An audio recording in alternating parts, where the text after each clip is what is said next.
So I'll go ahead and just, restate the question for the sake of the recording.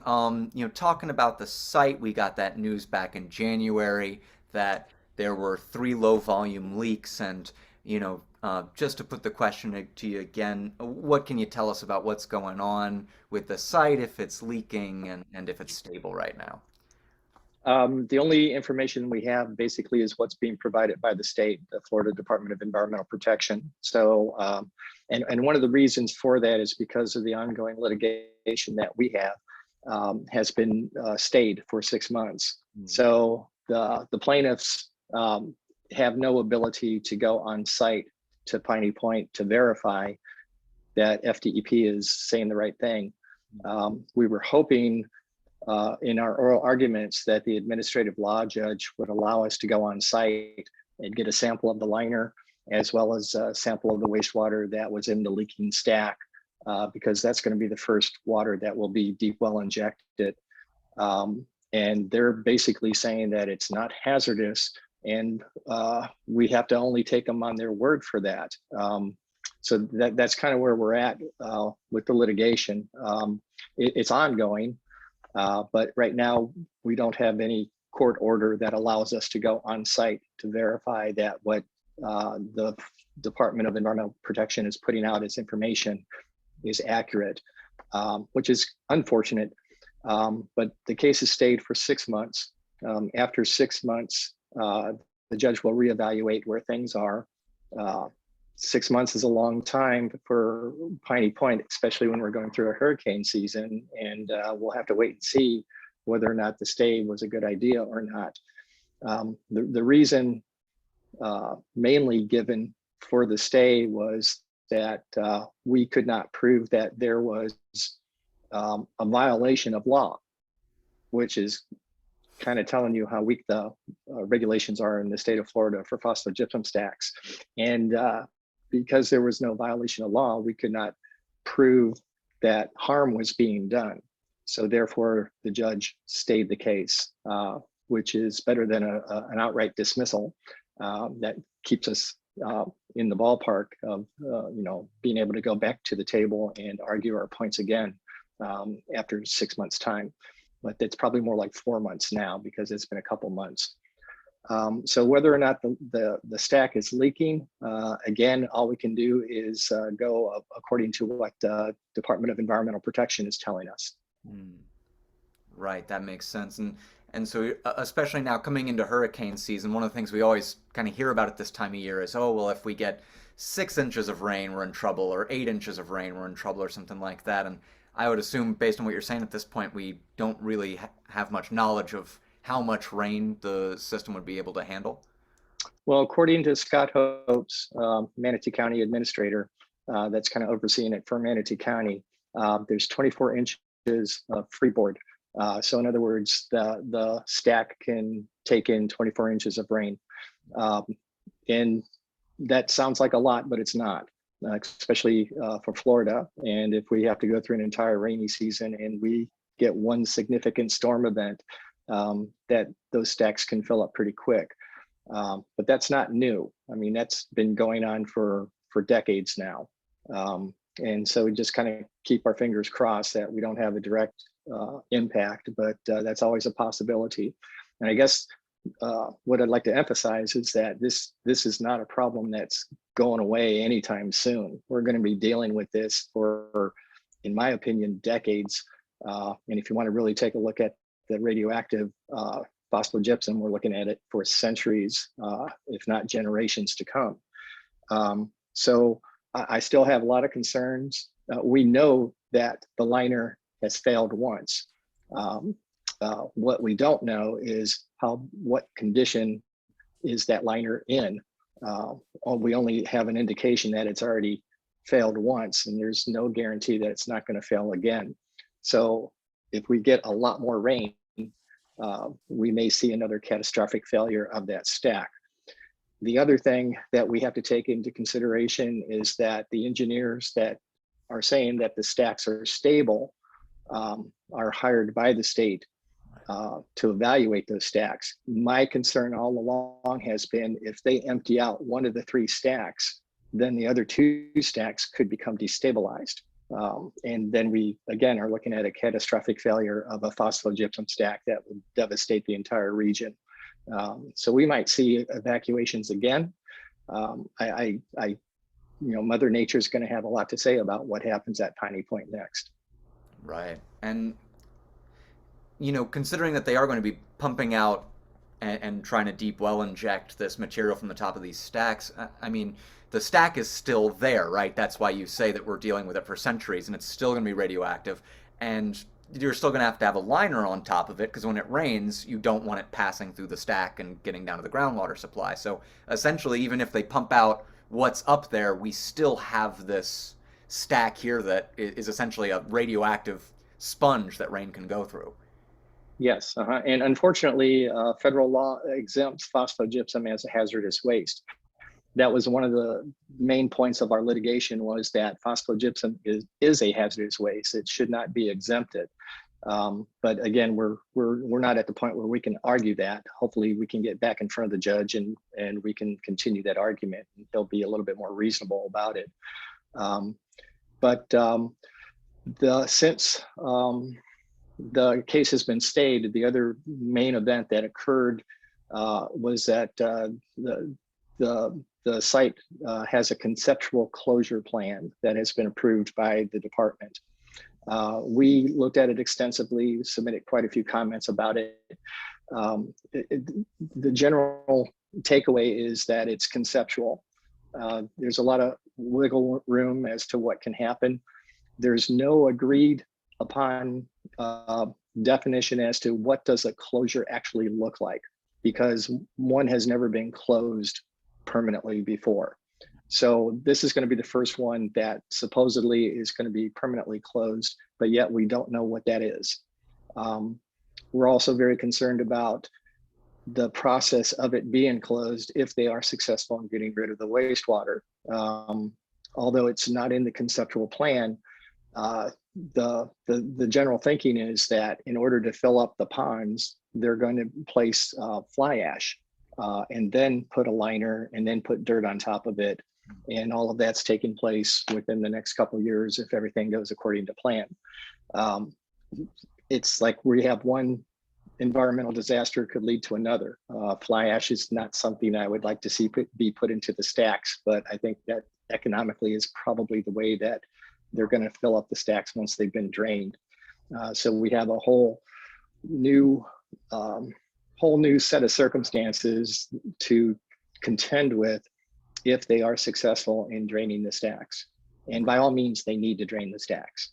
That has to happen. Whether deep well injection was the appropriate avenue in order for that to take place, that's highly debatable. When the deep well injection permit was issued, we looked at it long and hard. I had 4 attorneys in our organization that looked at it, and this is one that I would have probably liked to have challenged, but decided not to, for a couple of reasons. First is we probably would not have won in court. And all that would have done would be to delay the process. And if there is a significant storm event and there's a collapse of a stack, they would look at us as, hey, you delayed the process and therefore you're to blame for getting all the decades of abuse that took place there. The second reason was that we probably would not have gained standing because we wouldn't have had the ability to show that there was going to be harm done by injecting wastewater 3,000 feet deep into the ground. So we had a couple of really big hurdles to overcome, and basically came to the decision that, yeah, this is not something that probably is winnable. It's not something we want to, we want to get these stacks drained. Unfortunately, this looks like it's the fastest alternative, not necessarily the best, but it's the fastest alternative at this point. So we decided not to. However, we are ready to file an injunction to stop the process if necessary. And the way that we would do that is that we can prove that the water that is going down the well is classified as hazardous. But that's where the stay is hurting us, because we can't go on site and test the water to see what's in it. And there's a lot of debate as to how the sampling that DEP is doing is appropriate. They're getting the water off the top of the stacks. And quite frankly, if you're looking for hazardous waste, you would more likely look at a sample from the bottom of the stack, not the top, because the rainwater mixes up more at the top than the bottom. And all the hazardous materials would more densely separate down to the bottom. So again, we have to rely upon DEP saying, hey, this is not hazardous. Here's our samples. But we're not at a point where the judge is saying we can go and validate whether or not what they're saying is true. Right, right. And now they have a window in which they can basically keep this process moving without having any external check on what the quality of the water is. And I remember from our conversation last year how you said that there was really no good way to handle this stuff and that the depot injection was probably going to go forward because it was the one that would be most convenient essentially for the county and allow them to neutralize the risk of something catastrophic happening quickly. That's yeah, it's such a difficult position to be in with that. I wanted to clarify real quick.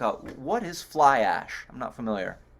Fly ash is a byproduct of coal burning power plants. Okay. And quite frankly, the only port in Florida that accepts it is Port Manatee.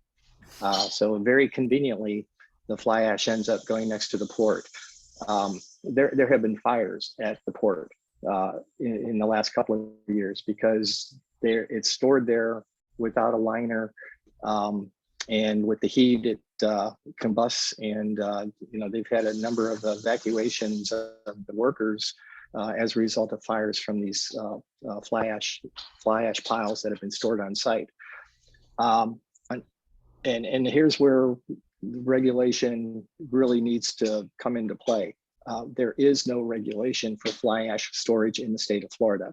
DEP has no authority to go on site on Port Manatee and say, hey, this is how it should be stored. You need a liner underneath it. You should be spraying it so the dust doesn't go off site. There's just absolutely no regulation of fly ash in the state of Florida. I was completely surprised to find that out. So one of the things that we're hoping for is to find a legislator that will sponsor a bill that would regulate fly ash storage in Florida. But there would be a tremendous amount of resistance, at least from Port Manatee's point of view, and also from FDEP because they want to use it as fill. So it's like you open up a can of worms and they start crawling out. You start to find things out that you never expected would be true, but here we are. Yeah, it almost reminds me of, what you were talking about last time with the using the radioactive material to pave roads, right? It's like it seems like in Florida we just want to take whatever hazardous waste we can and recycle it as a cheap construction material. Sure, absolutely. Well, the ash that is being stored now, it's not being tracked as to where it goes after it leaves the port. So we have absolutely no idea because there's no regulation that governs the transportation and storage of it. So whether it's ending up in Manatee County as fill for new construction, whether it's being applied to agricultural lands, we have no idea where it's going because there's no regulations that requires that it be tracked. Wow. Wow. So that's there's always something to do, and the more you find out, the more you realize Florida has some real gaps in overseeing some of the industries that operate here. Right, and it just keeps going. I want to talk a little bit about the ecological impacts from last year's spill and just how things are looking today in areas like Bishop Harbor, these, sort of sensitive fish nurseries, places like that, where particularly the balance between these seagrass ecosystems and algae overtaking them has been a problem over the past couple of years. Can you tell us a little bit about how some of those more sensitive areas in Tampa Bay are looking a year after the spill? I've been out of Florida for 2 months, but my understanding is that a study came out from the Tampa Bay National Estuary Program that really indicated that the nutrients are having a devastating impact on the ecosystem within the area of the spill. I assume that to be true. I think the next coming months with the possibility of algae blooms and red tides, and I understand you guys are going to have a good storm coming your way next tomorrow or the next day. That will probably a week or two from now, we might see something that would be the result of what happened a year ago. So we'll have to wait and see. But the water keepers, I think it's either Tampa Bay or Suncoast water keepers, has been testing the waters independently, and they would be more in tune with what the current situation is as far as the nutrient loading that took place. I can tell you from previous spills that Bishop's Harbor has received more pollution in its lifetime than it ever should have. In that, before even the fiasco happened at the most recent fiasco at Piney Point. And if you ever get a chance to go to Bishop's Harbor, if you've never been there, to me, it's one of the most beautiful places in the state of Florida. And it's worth taking a kayak. And if you want to see some really good quality marine habitat, that's a place to see it. Right. So, the sooner, and that's why, the sooner they can close Piney Point, the better, because Bishop's Harbor to me is at the greatest risk if there is another catastrophic failure. Right. Yeah. I want to talk a little bit about the impacts that we did see from last year's spill, and you mentioned I think we talked in April last year, because I remember we did our little protest downtown in May, and then it was 2 weeks after that we had a massive Lingbyah bloom here in the Anna Maria Sound, which was just football field sized map drifting down. You could smell it for miles. And then July to October, we had a red tide, which perhaps wasn't as bad as 2018, but there was still some severity to it. You know, what I'm curious about is how are things moving in the scientific community, in the activist community, like with establishing these links between the nutrient loading that happened after Piney Point and these, concrete effects we see of massive algae blooms, whether that's Lingbyah or whether that's red tide, and is the case being really made clearly to the public in that sense, or and just kind of where is it making that case, I guess? Well,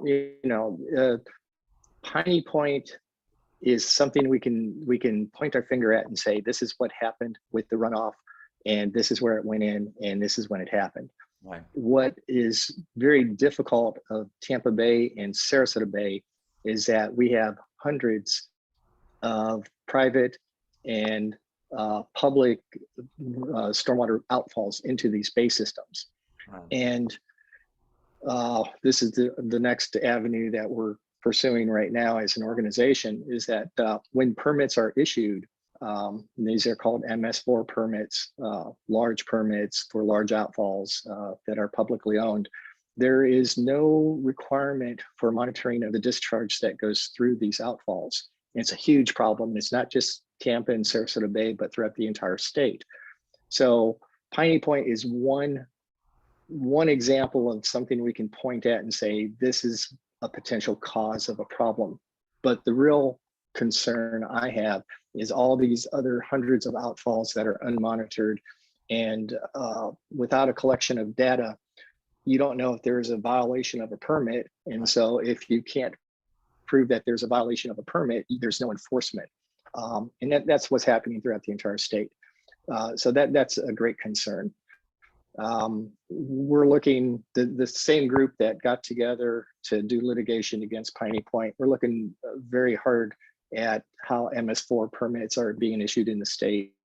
And I think that's going to be our next avenue to try to clean up some of the water bodies and try to get some monitoring of the water that's wastewater that is flowing into the bay systems. What's unique about Tampa Bay and Sarasota Bay is that they're classified as outstanding Florida waters, which means that they should have additional protections to safeguard them from discharges that flow into their bodies of water. But if you don't know what the discharges are, how can you enforce such a thing as an outstanding Florida water designation? So it's another example of there's always something to be done. And this is one I hope you'll be hearing about that within the next couple of months. Right. Yeah. And so that, of course, just makes it so much less clear to establish any kind of links when you have all these unregulated outfalls that are coming. And in addition to that, you have things like the city of Bradenton releasing partially treated and untreated sewage, which Minnesota 88 recently won a settlement against the city of Bradenton for those releases since 2018, right? Yeah, correct. Which it's moving in a very good direction. It's not a done deal yet, but I think it's going to. The city of Bradenton has been very straightforward in understanding that their infrastructure is aging and that they're behind in what they should be doing. And that's not always the case with some of the litigation that we've pursued in other areas. But it seems like the city of Bradenton has been very open to funding some of the necessary improvements that should have taken place historically. Right, right. I want to open up right now just for questions. If anybody else has any questions specifically on the environmental stuff before we move on to some of the policy stuff. Yeah, Charlene. Hi, Glenn. Have you guys actually gotten any response from like Will Robinson of House District 71 or Michelle Rayner, House District 70, on potentially sponsoring such a bill? I mean, Piney Point is, I think, Robinson, and I don't know if he's more beholden to those people than he is about the environment. I mean, has he like been unresponsive to you, or is it just like, or has he said no?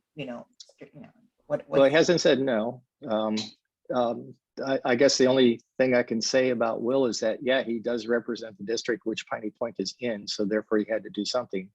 But my concern is that the funding for Piney Point the first time around was rather easy because there was federal money involved. And that $100 million is pretty much been used up, is my understanding. We're trying to verify how much has been used up right now.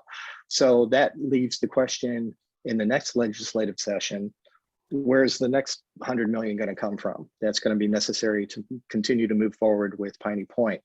Mr. Robinson's been rather silent on that with us.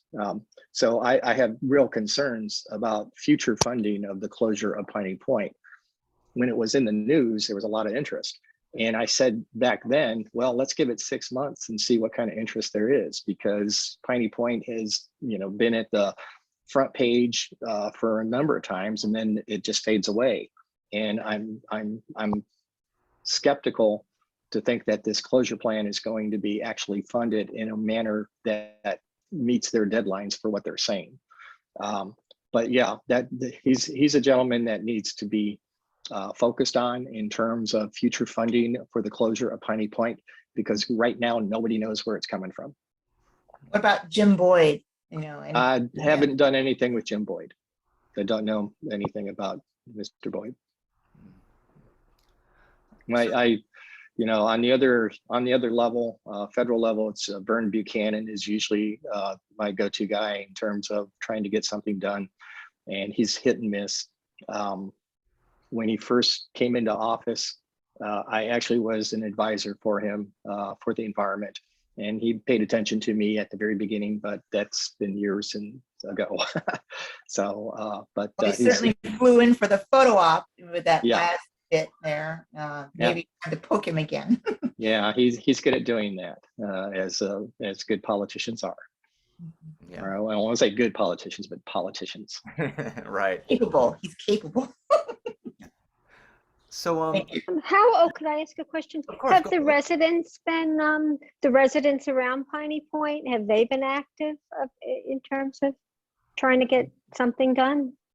Very good question. I'm working with a professor at the University of Central Florida, and we are coming up with a survey to send out to the residents around Piney Point to ask them how they feel about pollutant loadings in their area. And I'm quite excited about that, because it's more data that we can use to show that there's a lot of interest in Piney Point. I hope that's what will happen. But yeah, we're very much interested in finding the opinions of the residents within the region of Piney Point and see what they actually think about it today. When the news coverage was first taking place about the catastrophic spill, they were going to local residents that didn't even know what it was that they were living next to. I think that's changed. So I think there's a lot more concern locally than there ever has been before. It's interesting. Any other questions from the group before we move on? All right, so let's talk a little bit about the deep well injection, because the county has moved forward with it despite the risks that were presented to them, and we talked a little bit about the dynamics of that earlier, with them just needing to do something so as not to appear to have done nothing. But as you said to us, last year, there's significant risks with this. It's been unproven for this kind of hazardous waste in the state of Florida. It hasn't taken place, and you're essentially gambling with the integrity of this well system in regards to having leaks out into the aquifer, into the drinking water supply. Assuming this moves forward as planned, is there a way to monitor the water quality around the well in a definitive way? And what will groups like yours be looking at to sort of keep an eye on what's happening with the status of the deep well moving forward? Right. Yeah, we have no ability to monitor, to put monitoring wells around the deep well injection site. That's just way too cost prohibitive. There is a monitoring well adjacent to the deep well injection, but monitoring wells are hit and miss. You can easily have a plume of toxin, a toxic material move between two monitoring wells and miss it completely. And if you do identify a problem, well, then what? How do you clean it up? Well, you can't. You just accept the fact that there's a problem. The key on this one is to catch the problem before it's injected. Because once it's injected, there's not too much you're going to be able to do to clean it up if there is a problem that is discovered from the monitoring well that's in place. So the key for us, if we are going to move forward to try to file an injunction to stop this, and again, I'm not convinced that that's the best thing to be doing, but it is to prove that it is hazardous, because according to the criteria of the permit that was issued, they do not have permission to deep well inject hazardous waste material. That's a different well classification altogether. That being said, that's the current county commission's thinking. 10 to 15 to 20 years from now, where we have a different county commission, they may be looking at this well as, well, we put 10 million bucks, 15 million bucks into digging this thing. Now it's time to open it up for others to use it. And since we're in the area of Port Manatee, there is a lot of interest from other industries to deep well inject their waste product down here, down the well. That's not being discussed much now because everything is focused on Piney Point, but a deep well in this region is going to get used. And so we're going to have to watch the next developments that take place after Piney Point. But I guess the legacy that Piney Point is leaving behind is not only did it have decades of pollution of the surface water, now it's going to have centuries of pollution of wastewater. And it's also set the precedence that this can happen at other phosphogypsum sites throughout the state of Florida. And that's a scary proposition. So far, they're saying, no, that's not going to happen. Now let's give it 5 years and we'll see where we're at with it. So yeah, there's always going to be a lot of oversight that needs to take place. We'll see other deep well proposals and other phosphogypsum stacks in the state. It's not a matter of if, it's a matter of when. Right. Yeah. And as you say that, I'm thinking of places like Mulberry where they have persistent issues with overflow and leaks, and how, yeah, if they have the precedent before there's something where they take extensive bad PR for it, and the people who watch it, it's more than the people who just watch it who notice, yeah, they'll do it. It's alarming. I want to ask a little bit more broadly about the lawsuit against FDEP and HRK Holdings. Now, you were talking about the stay that's been put on it and some of the dynamics there, but I'm curious, just with this method of holding FDEP accountable, like, if this were to go as well as possible and you were to get the, 5-star outcome that you were looking for from the lawsuit, what would that look like in terms of holding FDEP and HRK accountable? Yeah, that's a really good question. I've pondered that quite a bit Hmm. because if it hadn't been for the deep well injection, I would have said, well, we got $100 million to close Piney Point. That's a win. That's phenomenal. Yeah. That's never happened before. So it's like, wow, unfortunately, they're using the money in a way that I don't necessarily approve of. Hmm. But yeah, what does a win look like? We debate that back and forth. And basically, what we're trying to achieve is more on the federal level, where we finally get rid of the exemption for phosphogypsum, and it is classified as a hazardous waste. And that would not only apply to Piney Point, but it would apply throughout the rest of the country as to having phosphogypsum classified as a hazardous waste, because there's a whole level different regulation that takes place when you have to deal with hazardous waste disposal as to something that is non-hazardous. So that to me is the win, is that we actually reverse the exemption for phosphogypsum and actually have it classified on the federal level as a hazardous waste. Whether we get DEP to change the way that they issue permits, that I don't know if that's something that's going to be something that's going to become as an outcome of this or not. We're more focused on changing what happens on the federal level than at the state level. Hopefully what happens on the federal level trickles down to the state, and we'll have to wait and see. Right. But yeah, what does a win look like for FDEP? Well, it's not like we want to take a bunch of money away from them so they can't close the plant. We want them to continue to close this thing. It's just do so. Just let us have a seat at the table so we have a voice as to how that's done. Right. And in the wake of this, have you seen any changes in the behavior with how FDEP is engaging with the phosphate industry, or have we kind of continued with business as usual since?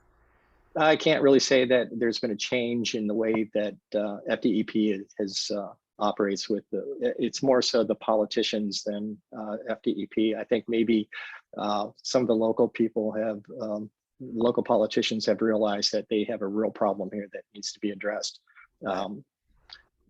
It's not being reflected in legislation in the last legislative session, and hopefully we can find someone that will, do a little bit better in the next legislative session. There's some funding issues for the research of phosphogypsum that we're quite concerned with. The industry always wants to use phosphogypsum as an alternative source for something else, such as what they proposed with putting it in roads. There's always proposals to put it into glass. There's proposals to use it as an agricultural enhancement on soils. The idea is to spread it around so it's unregulated and not managed. So we're always on the lookout for that. And I'd like to tighten up some of the regulations that oversee phosphogypsum alternative uses. Right now, they're pretty tight. They need to be tighter, but the fear is that they could be eliminated and that this phosphogypsum can be used for other things that would not be appropriate. Right. Speaking of some of the local politicians who have, seen what a big problem they have on their hand here, we've seen some development over the past year in DeSoto County and in Charlotte County. DeSoto County has banned phosphogypsum stacks, and Charlotte has banned phosphate mining together. And of course, Mosaic has held some property, I think, in these two counties, but hasn't gotten to the point where operations are really robust in the way they are in Manatee. I'm curious, though, looking at the way that local government or county government has responded in DeSoto and Charlotte, do you think that there's any lessons we can take there in Manatee, or is that just kind of a case of they got it before it was entrenched? Yeah, I think the DeSoto County Commission basically denied a permit from Mosaic to continue moving forward with their mining operations, and now they have to go through a series of workshops. And there's one coming up in a very short period of time. I don't have the exact date on clay settling areas, and those are worth attending. I don't know if they're available virtually or not. Thus far, I don't think they have been. But really what has to happen, again, when it comes to locally, you want to make sure that when you open up the can of worms that you get the right results. And I'm not quite sure that is a good idea in Manatee County right now, because the phosphate ordinance is outdated. The language is outdated because it still refers to such things as development of regional impact for mines. Well, there are no development of regional impacts anymore. Rick Scott got rid of those. So there's a real need to update some of the, tweak some of the language of the phosphate mining ordinance in Manatee County, but I'm not quite sure it's the proper time to do that, because I think the industry would eliminate some of the safeguards that were established the last time it was updated with this current commission that we have. On the state level, what has to happen is you have to tie in the mining with the processing with the waste disposal and look at it as one operation as opposed to 3 separate operations. So when you issue a mining permit, you have an understanding where the phosphogypsum waste is going to be disposed of. Right now, that does not exist. They're separate permits. You need to have an understanding of the amount of toxin that is generated when you process the fertilizer at a fertilizer plant. That's not a consideration when you issue a mining permit. And until we have the mining permits, the fertilizer processing permits and the waste disposal permits linked together, we'll never get a full picture of what this industry actually does to the state of Florida. So that's the big picture. I wish I could say that the litigation that we're currently in would achieve that, but it won't. Future litigation, which we haven't really quite identified how that's going to take place, but that's really what has to take place in the state of Florida, the linking of those 3 processes into one permit. Right. So I guess the final question that I have tonight is kind of about making this case to the public kind of in the electoral realm and what we should be looking for there. It's interesting because you talk about environmental protection and water quality and things like this, and nobody, wants to kick you out of the room. It doesn't seem like everyone has an ear for this, and people will make superficial commitments to it all day. We had the protest last year in downtown Bradenton, and I'll tell you, I've been to a lot of protests. It's the only one where no one has hurled any abuse at me, right? It's like people see you going, oh yeah, clean water, we love it. Right. But we also had, I think this is illustrative, the local news came out, right? And I talked to them for a little bit, and they chopped up everything I said, right, to take out any mention of phosphates whatsoever and just put in, okay, red tide this, all right, water quality this. And I went into extensive calling out Mosaic by name, and of course that's all just cut out completely. So in the general sense, right, people love clean water and they want for their environment to be clean. But in making a specific systemic sort of argument against, in this case, what is like one corporation more or less, it's much harder to get people to sign on to that. And I'm curious if we're developing standards, right, for candidates that we want to endorse or people who we want to see running, if there's like a 4-point sort of bullet list of what we would like for them to support legislatively in terms of this regulation, could you break it down for us into some bullet points that would be helpful for moving forward? Well, I think one of them is to link the 3 processes together. Right. Make sure the mining and the processing and the waste disposal are reviewed concurrently, not as separate permits. Make sure that if a company goes bankrupt, that the closure of those mines or those processing plants or those phosphogypsum stacks are adequately bonded. Regulations need to really reflect the true cost of closing a mine or a fertilizer plant or a phosphogypsum stack. And that's the interesting thing about Piney Point. We're for the first time realizing how expensive it is to close a stack. Right. We've never had that happen before. And that should wake up a lot of people. So those would be two that I can think off the top of my head. Ban the alternative use of phosphogypsum so that it's not used, not considered to be used in roads or in agriculture or in glass production. And I'd be more than happy to send you others. I'd have to give it a little bit of time to go over it. But yeah, one of the legislative proposals I had probably about 4 or 5 years ago was to defund, before defunding the police became something that was a buzzword, but I tried to defund the Florida Institute of Phosphate Research because they're in bed with the phosphate company. That got me an IRS audit. So, yeah, because I'm a 501c3 and we have limitations as to what kind of lobbying we can do, and that was they didn't. They said we were okay, but Mosaic, I assume, got the IRS to do a pretty thorough examination of our financing, and that's kind of the risk that you take with that company. But we came out squeaky clean. But it was an interesting 3 months of my time. Oh God, yeah. So, but that's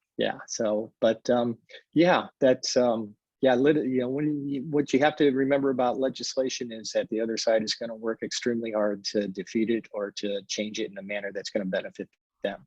Right. So, once you go down that road, you have to also understand what are the risks of doing so. Yeah. And if you're gonna deal in Tallahassee, you need to be there. That's the one thing I definitely learned. You have to be there for every committee, for every meeting, because anything can happen at any one of them. Right. And that's difficult to do when you live in Manatee and you have to go to Tallahassee when you have 2 to 3 day notice of a meeting and you have to rearrange your life to do it. So, it's a difficult thing to do. And quite frankly, those that can afford lobbyists, they have the big advantage because they're there all the time and they know the process and they understand who needs to be talked to and when. Right. Of course. So it's I'm not trying to dissuade people from doing it. It's just have to understand that if you're going to do it, be prepared to put in the time to do it properly. Right. Because it can work against you. And I've had that experience. So I'd like to open it up right now for questions again from the group. If there's anybody who has any other questions. Charlene? How effective do you think a town hall, like at a church in an evening, like a 7:30, 8 o'clock, that it should be doable for most people, town hall would be? And invite the politicians, of course, and let them decline. But to give give people that live around there information about what the hell they actually live next to, what the risks are, and what and emphasize the property value, that it could go down if there are any significant things, especially with the water around their homes. How effective do you think a town hall of that nature might be? I've seen it done effectively in the Mayaca community when it came to the 2050 plan that Sarasota County presented. And the person that I would refer you to get the nuts and bolts as to how to do it successfully would be Becky Ayash, because she's done it and she's been very successful. She's with EcoSwift. And if you Google her, I'm sure you could find her. But you would want to talk to her about how to do that and raise awareness of an issue, because I've seen her do it successfully. But I think it's a great avenue. I'm excited about doing a survey because I've never done that before. And I'm excited to see what kind of results we get, because that's data where you don't have to actually go on site and get a water quality sample. You get opinions of people that live around it. And I think that could be a very powerful tool. So that's the avenue I'm taking. But to put together like a town hall on Piney Point, I think it sounds like a wonderful idea. But I would refer you to Becky as to, how to do it successfully. She's had some really good ideas as to how to do that. Thank you. All right. Well, I think we've covered a lot of ground tonight. And if nobody else has any questions, we'll go ahead and start wrapping up. Glenn, I just want to thank you so much for joining us once again. Just so informative, and you do such a good job of breaking down these really complicated issues that have such a direct impact on us. So we just want to say thank you, and that we appreciate so much what you're doing and what you've been doing for Manatee County. It's really so much appreciated. I can't wait to get back there, quite frankly. I've been gone for 2.5 months, and every place has its problems. And I tell you, Long Beach has some real issues here. So can't wait to get back to some familiar ground. So, Yeah. but thank you for the invite.